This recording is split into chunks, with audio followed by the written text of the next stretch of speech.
I'm Ken Harbaugh, host of Warriors in Their Own Words. If you love listening to this show as much as I love hosting it, I think you'll really like the Medal of Honor podcast, produced in partnership with the Medal of Honor Museum.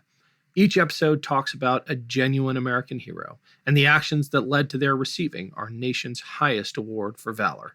They're just a few minutes each, so if you're looking for a show to fill time between these Warriors episodes, I think you'll love the Medal of Honor podcast.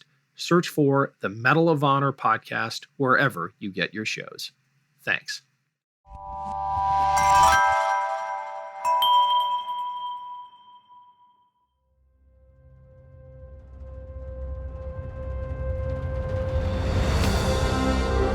I'm Ken Harbaugh, host of Warriors in Their Own Words. In partnership with the Honor Project, we've brought this podcast back at a time when our nation needs these stories more than ever. Warriors in Their Own Words is our attempt to present an unvarnished, unsanitized truth of what we have asked of those who defend this nation. Thank you for listening, and by doing so, honoring those who have served. Today on Warriors in Their Own Words, we'll be hearing from Medal of Honor recipient David Bellavia. Staff Sergeant Bellavia served in the Army and deployed to Iraq in 2004. During the Second Battle of Fallujah, Bellavia cleared a house filled with 5 insurgents in order to save his squad. He was awarded the Medal of Honor for his actions at a White House ceremony in 2019.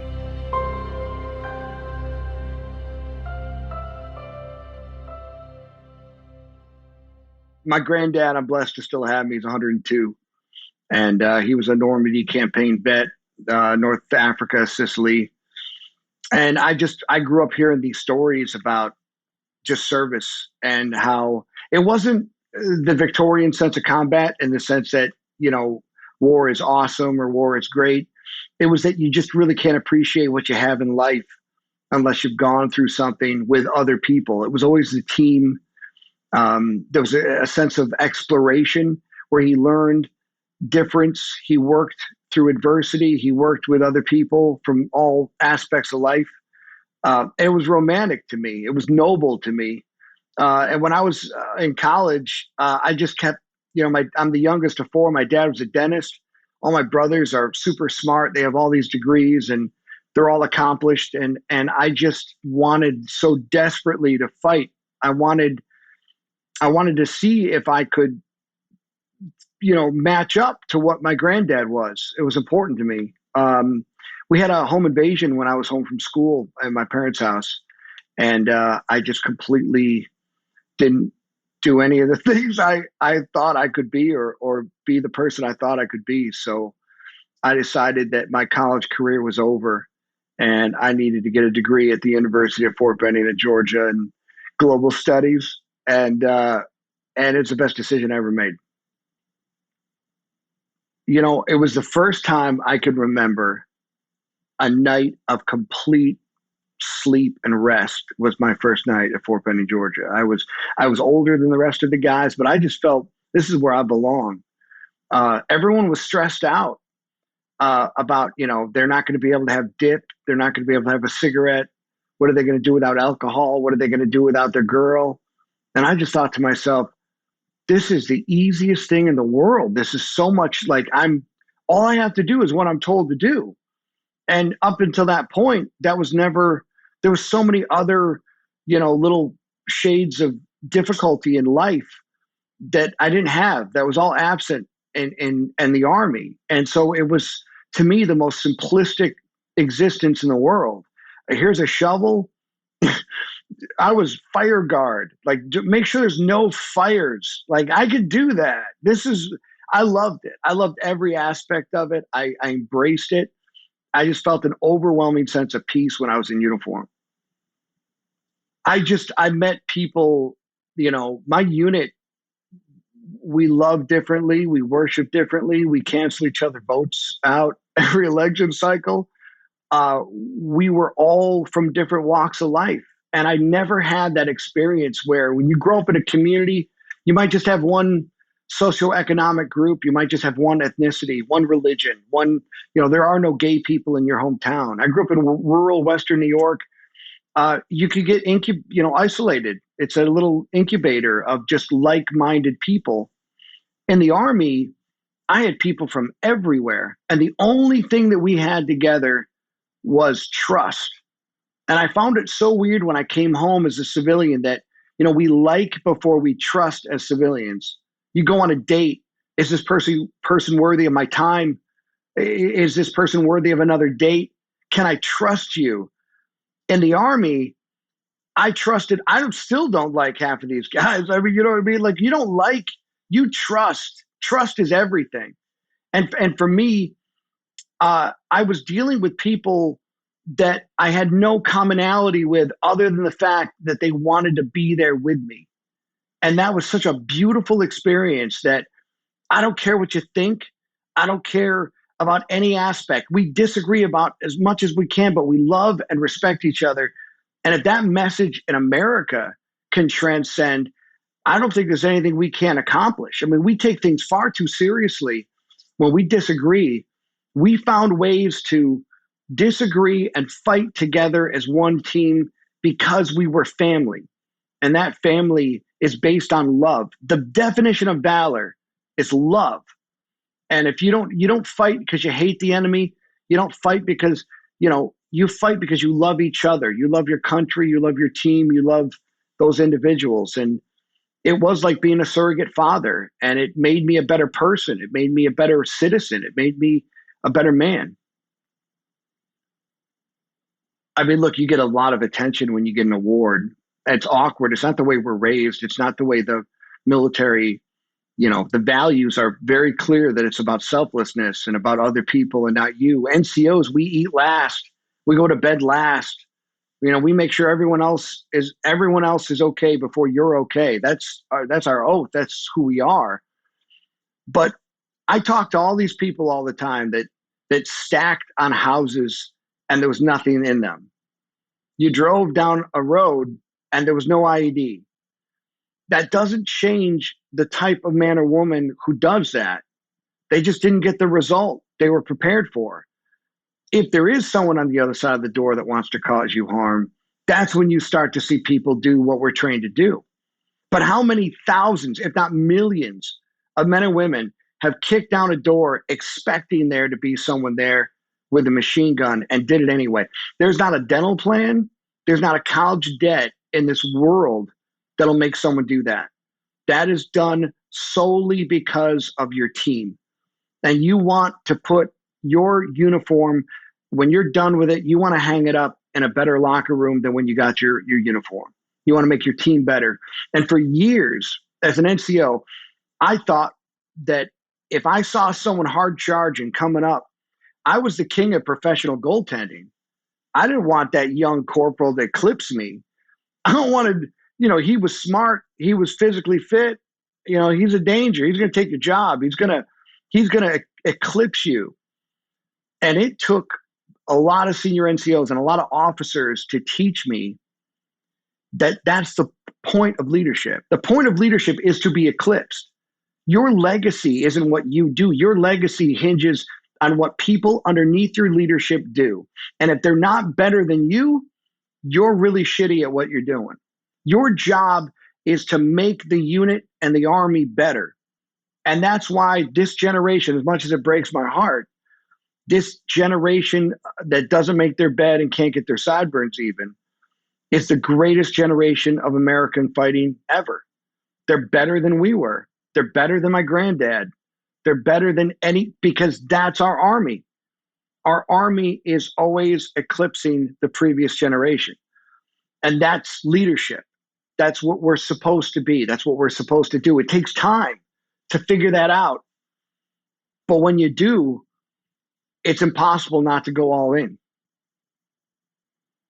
Sometimes leaders will plant a seed and it doesn't really grow to fruit until, in my case, 15, 20 years later.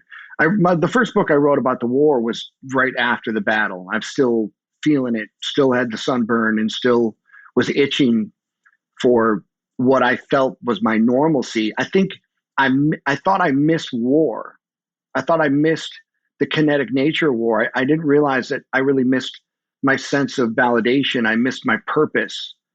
And we have to navigate that as veterans, what our purpose is, what our greatness is. And honestly, our service really starts at home. It's not what we do in uniform. It prepares us to come home and serve when we get home. But those leaders, for me, it was critical when someone's riding you really hard, depending on how you're raised and how you dealt with, those leaders in your life. There's a tendency, and I see this a lot with the young officers today, young NCOs. They don't want to make a mistake. Mistakes are the worst thing in the world. You did something wrong, you need correction, and we're fearful of making a mistake.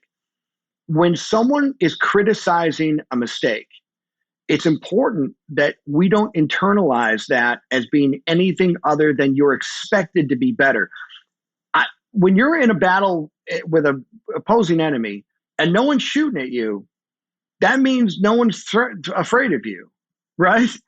You want to be shot at because you're a threat. You do your job well, and you need to be eliminated because you're so good at what you do. No one is criticizing you unless there's greatness in you.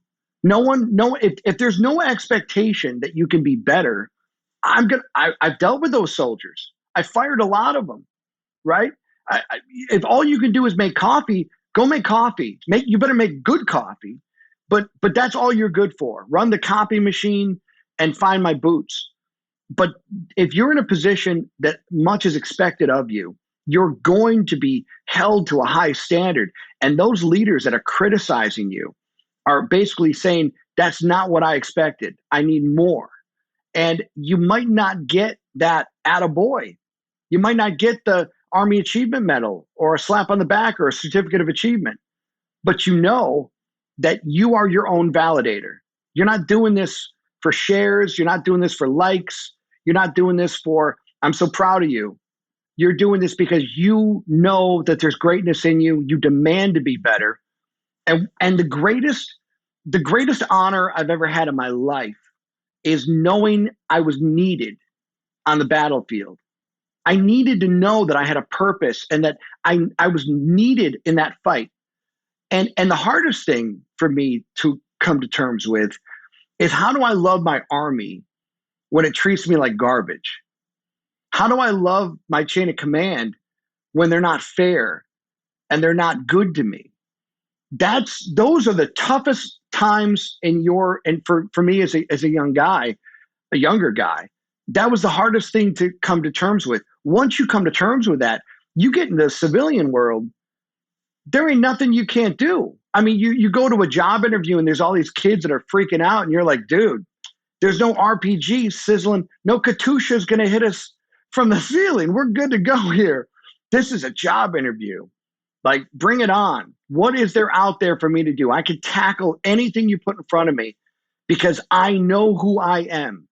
And self-identity is found through adversity and testing yourself and realizing you have a purpose in this world. We can eliminate veteran suicide by reminding individuals of who they are.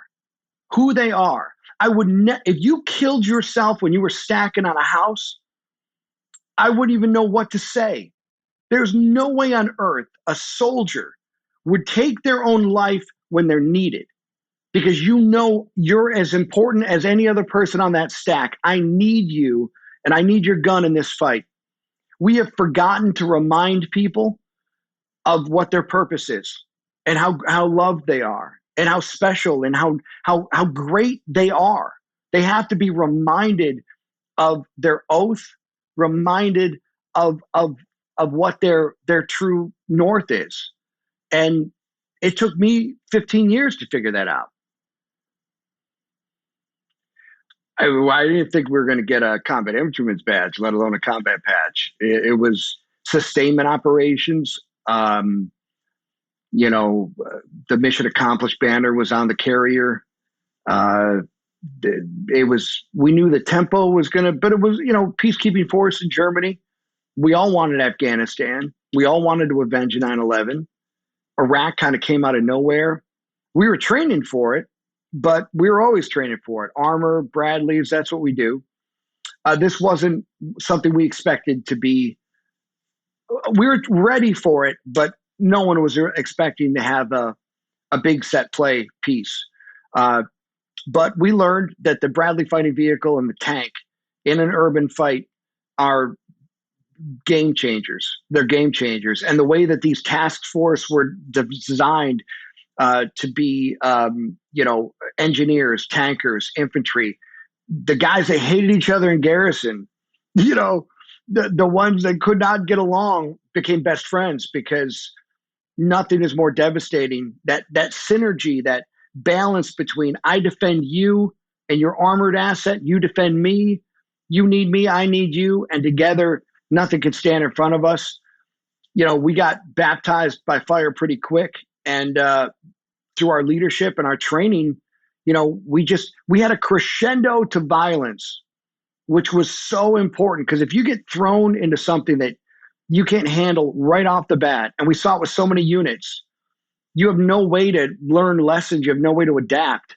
Because Fallujah happened at the end, Najaf was in there. We had some Charlie Company went to Mosul. There was all these small, larger, moderate, medium, close quarter battles that we could learn from. And that ultimately made us devastating towards the end.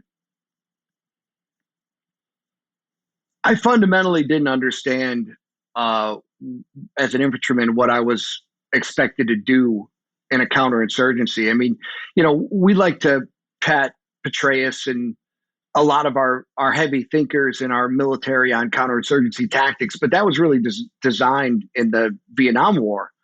The idea that the population has to trust you, you have to conduct yourself at a higher standard. You're essentially trading your lives for the trust of the people. They have to know that you're there to make their lives better, and that the women and children in a town that doesn't worship the same God or speak the same language is as important to you as your own hometown and your own neighborhood. And that takes a lot of patience, and it takes a lot of growing. And I was not really wired for that, and I didn't really understand it. But Fallujah was the Old Testament fight. Women and children were long gone, a city the size of Tampa Bay, Florida. Every beheading video we saw in Iraq up to that point, that took place through Zarqawi, that schism that was happening in Al-Qaeda, where they were starting to sectarian violence with the Shias and the radical Wahhabis and the insurgents that were coming from all over the world. Fallujah was their headquarters. And so, honestly, it's a much easier fight to prepare for, because you don't have to worry about civilians on the battlefield. You don't have to worry about children and women. Making decisions is gun, threat, take out.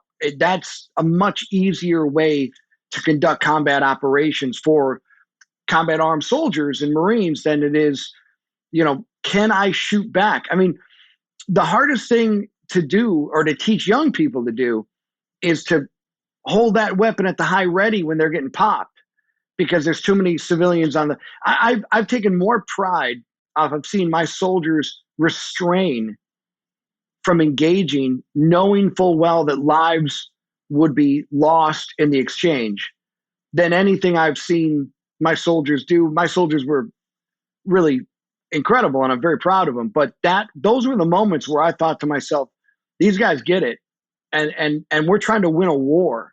There was a lot of confusion in Iraq. And what are we fighting? Who are we fighting? Why are we here? The intelligence is garbage. This is a war of choice. Everyone's divided on Iraq. But at the end of the day, can you win this war? Is it possible to win this thing? And if you are going to win an insurgency, it has to be done with trust and fidelity of the people. And there were times that was tough to get through my head.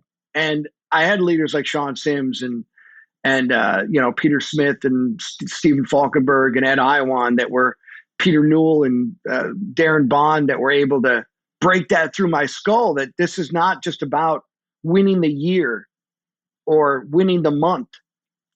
It's about winning the war. And what you do will save the lives of the men who replace you in the next year. And what you do is going to save the lives of other Americans coming here 2 years from now. Your conduct is going to attrit the enemy, earn the respect of the locals, and save American lives down the road. That's heavy. That's a heavy responsibility. But that's how you win.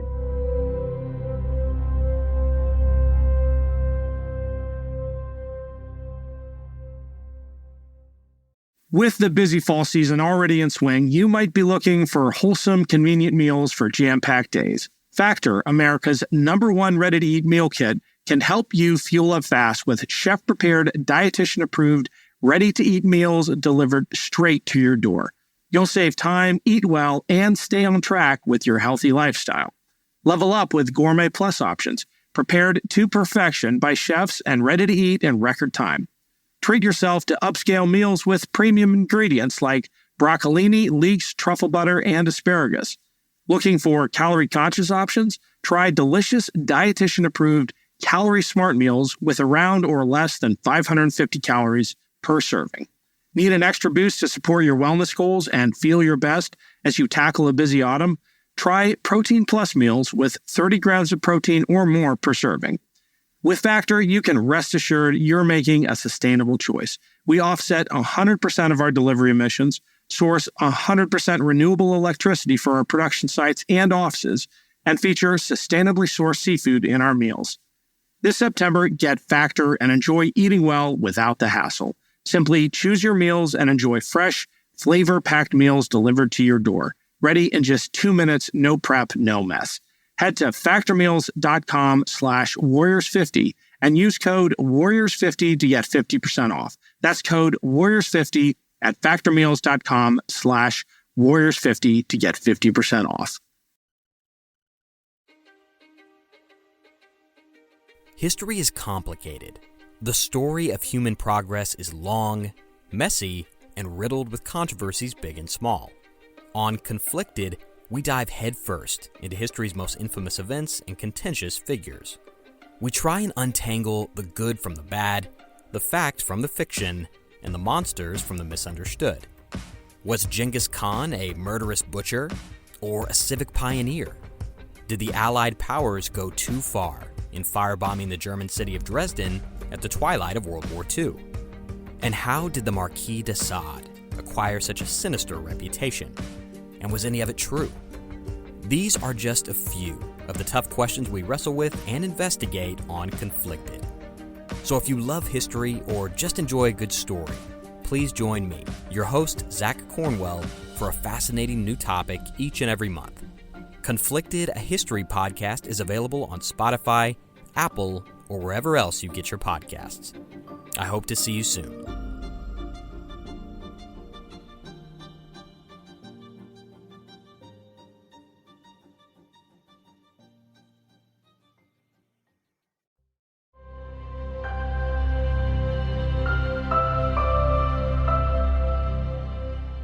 So my birthday is the same day as the Marine Corps birthday. And I walked into a Marine Corps station and I wanted to join the Marines. And they were like, when's your birthday? And I told them, and Gunny Sergeant asked me, was I worthy of having a birthday the same day as the Marine Corps? I thought this was like a confidence challenge. You know, I went to college. I'm like, absolutely, Gunny Sergeant. I am worthy of having a birthday the same day as your beloved Corps. And he kicked my ass out of his station and said, no one's worthy. And so I joined the Army as an infantryman that day. But ended up in a fight with the Marine Corps, which was one of the most special times as a generation to be all together fighting the same thing was life-changing. We were in Fallujah, 8 to 10 bad guys, which is the report every time you're chasing down anyone's always 8 to 10. It's never 10, rarely 8. Going through a bunch of houses. We locked them in. At that point in Iraq, finding the enemy alive was such a rare thing. You know, the enemy would disappear, IED, you never got them. You would just fight so hard to fix the enemy, you know. Find them. They can't move. Now take them out. That's the key. And once we walked into a house, Chris Oley and Warren Misa, first two in, they had put basically a stairwell with a Jersey barrier. They set up a bunker and they had multiple belt-fed machine guns. House is rigged to blow, and you know we got trapped in it. And our machine guns shooting in, their machine guns shooting out. You got a crossfire. The walls are starting to chip away, and rounds are just everywhere. I'm on one side of the building and my platoon's on the other. If I don't make a decision, someone's going to make a decision, but someone's going to get killed. Someone's going to get hurt. And this is the life of service, is your number gets called sometimes. Sometimes you volunteer, sometimes you get volunteered. And the goal was just to reconsolidate. And so I put down fire. We Australian peeled out. And then I envisioned in my head, this is what I've been trained for. This is what I've been doing my whole life. This is my moment to just, do what I expect my guys to do this. And that machine gun that I exchanged for my weapon ran away. I lost the round. I went blank on ammo, and evidently I'm not the best saw gunner because I didn't hit them. I got their heads down, but I didn't touch them. And that feeling of what to do now, what do you do? I'm trying to feed a magazine in, not the best. Do I have the ability to outthink, outmaneuver? I just got out of there. And I'm feeling the heat of the rounds tracking was very demoralizing. But then seeing the fact that the guys in the street were still being shot at from all areas of that house, I'm thinking now if someone gets hurt, someone gets killed, I mean, what was the point of that exercise? We'd be better off staying inside and just taking pot shots where we could than being open in the street, getting tagged. So I felt really embarrassed. I felt dishonored. I felt that my guys were looking at other leaders for direction. And I wasn't going to put them back in it. I wasn't going to take my guys and say, all right, 1, 2, 3, 4, 5, I'll be in the back. I'll be in the middle. We're going back in this thing. This was mine. I started it, and I stirred the nest. And I figured there's 2 of them. I mean, I figured I was good for 2,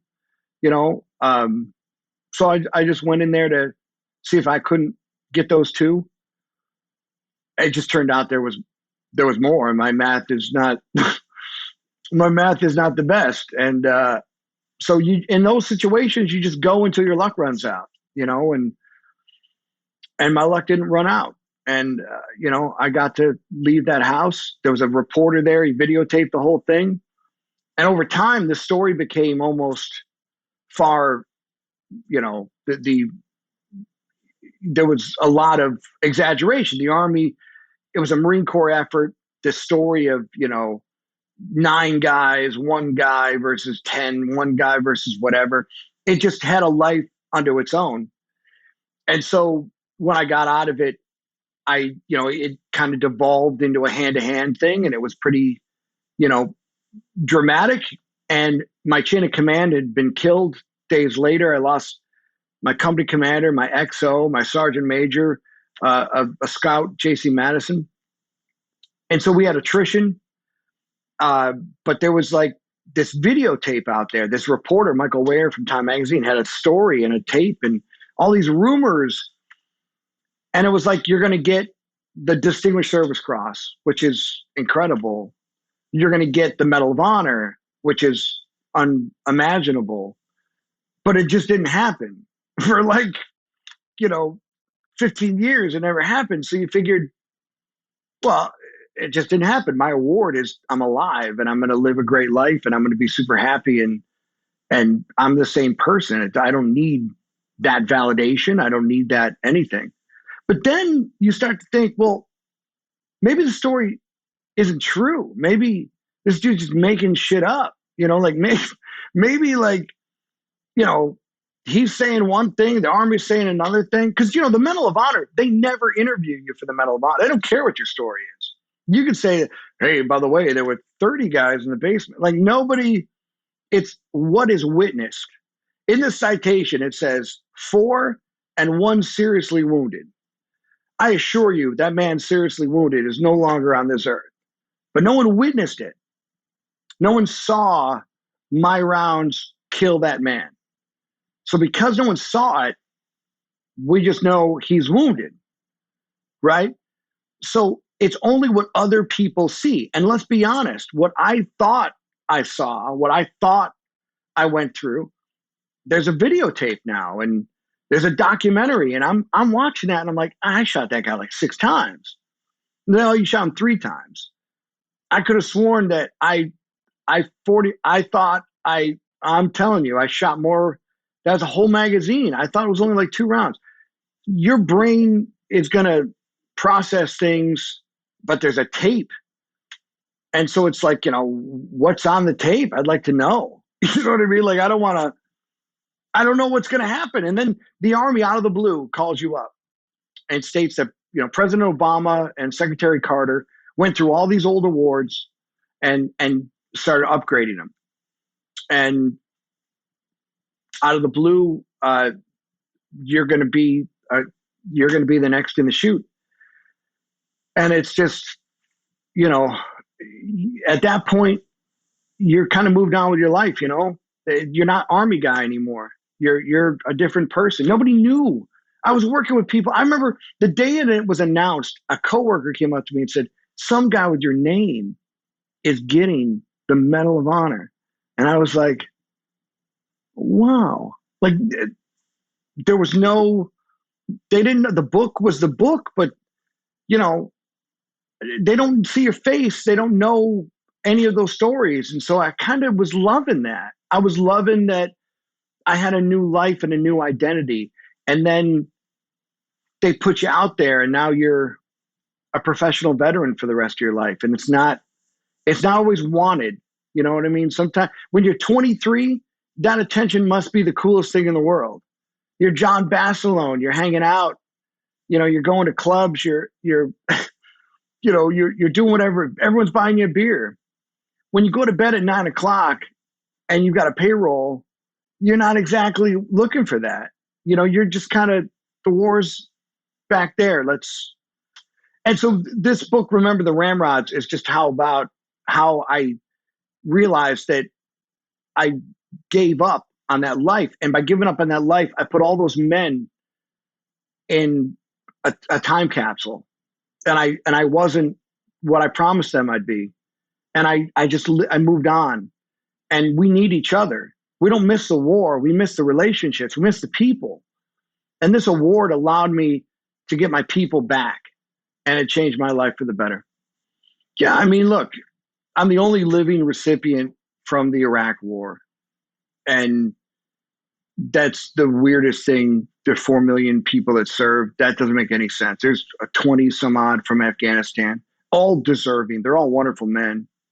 But it's just weird to be the only guy from Iraq. And it happens to be the most unpopular device of war since Vietnam. So now you're like a mascot for the bad war. No one really wants to hear it.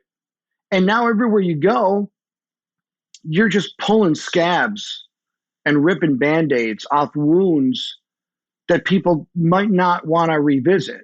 When you are against everything the Army stands for, team over you, selfless, you're now on this pedestal with this light.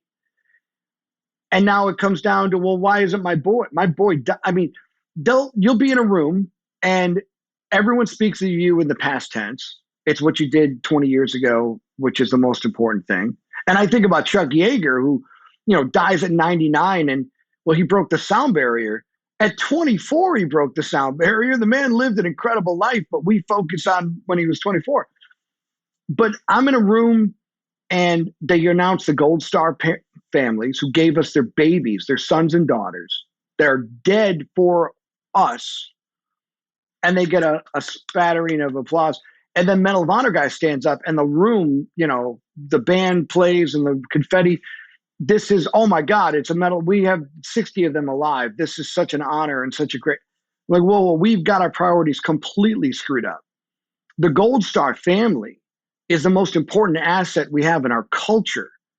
That is the most important asset in our culture. America is not America without that sacrifice of those family members who still love this country with every excuse to turn on it, every excuse to say, you took everything from me, my son's future, for your ability to come home. And why we put the attention on people. And so naturally you're expecting the uncomfortable, awkward conversation of, my son loved America as much as you did. My son trained as hard as you did. My son was every bit, if not better than you were. Why you? Why not him?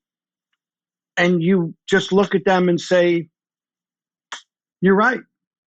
I have nothing to say, but you're right. And I'm devastated. I'm devastated to be in this position. So take the award and hold it. Because I've never seen one. I don't know what else to do with it. The less I wear it, the better it feels. And let's just talk about your son. Let's make tonight about your son. Let's introduce your son to all of these strangers so they say his name outside of Memorial Day. Because we're getting ready to eat turkey and have a Thanksgiving holiday in November. But when you really think about it, it's Memorial Day that we should be thankful. Memorial Day is the day we should be playing football and eating stuffing, because that's the day that we could say that we still have people willing to do this with all of the crazy, all of the nutty politics and division in this country. Americans are still willing to say, if there's a threat, I'll do it for you. You're against the war? Go have a cocktail and take a nap. I got this. I will be uncomfortable so you can stay comfortable. There is nothing more beautiful in this world than a person willing to say, I heard a noise, I'm going to check it out. You go ahead and have a hot toddy. Everything's going to be all right. That's a beautiful thing. And those men and women did it. And we've got to acknowledge and honor that sacrifice every day. I used to think someone's willingness to be there with you is really all I need. I feel like I'm a Marvel Avenger if I got 4 guys with me. You give me 6, I'm even bigger than that. You give me 20 to 30, I can't be stopped. I'll cure cancer and COVID with 30 guys. I can do anything. The power that you feel with having people from all aspects of America is one of the greatest feelings in the world. For someone to say, if you're going, I'm going with you. I mean, we talk about peer pressure. When you're 13, it makes you smoke a cigarette. Peer pressure makes you do dumb things. Peer pressure makes you kick down doors. Peer pressure makes you clear roads with IEDs. It depends on who your peers are. And if they're quality people, you're going to do quality things. The odd man is the one that doesn't do it because everyone is focused on each other. And Veterans Day is a day that people can be reminded that whether or not someone found a bad guy behind a door, they were willing to do it. And my life, all my wisdom comes from the Vietnam generation. I don't have to worry about a single thing because I just look at that generation. They have all the answers. They've been through it all. And they didn't necessarily get the love and admiration that we did, but they protected us from a lot of criticism because they love us. But a Vietnam vet told me, I'm going around the country and people are like, thank you, thank you, thank you. I don't know what to say. Thank you for your service. And what am I, college didn't work out. I always knew I could do this. What do you say to someone who thanks you for doing something you felt obligated to do for your country? And this Vietnam vet told me, look him in the eye and tell him you're worth it. That completely has changed my life. And when you go to Los Angeles or you go to New York and there are people that this isn't a family business service. They had an uncle, they know a cousin, there's a neighbor that serves, but not everyone does it. But they know that service is worthy of respect and they say, thank you for your service. And you look them back and you say you're worth it. It puts it all of it boils down to why we do what we do, because America is worthy of it. It doesn't matter who runs the White House How many justices are on the bench? What party controls Congress? America is worth it.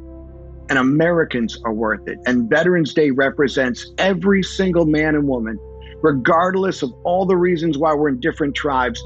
We're one tribe, and we're the biggest and strongest tribe. And that's veterans willing to say, I do this because of you. And it's my pleasure. It's perfect. And of all the things I could belong to, it's the greatest clubhouse to be part of this generation at war, wearing that title of being a veteran. That was Staff Sergeant David Bellavia. Make sure to check out his new book, Remember the Ramrods. Thanks for listening to Warriors in Their Own Words. If you have any feedback, please email the team at kharbaugh@evergreenpodcasts.com.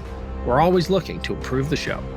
For updates and more, follow us on Twitter at @team_Harbaugh. And if you enjoyed this episode, don't forget to rate and review. Warriors in Their Own Words is a production of Evergreen Podcasts in partnership with the Honor Project. Our producer is Declan Roars. Bridget Coyne is our production director, and Sean Rule-Hoffman is our audio engineer. Special thanks to Evergreen executive producers Joan Andrews, Michael DeAloia, and David Moss. I'm Ken Harbaugh, and this is Warriors in Their Own Words.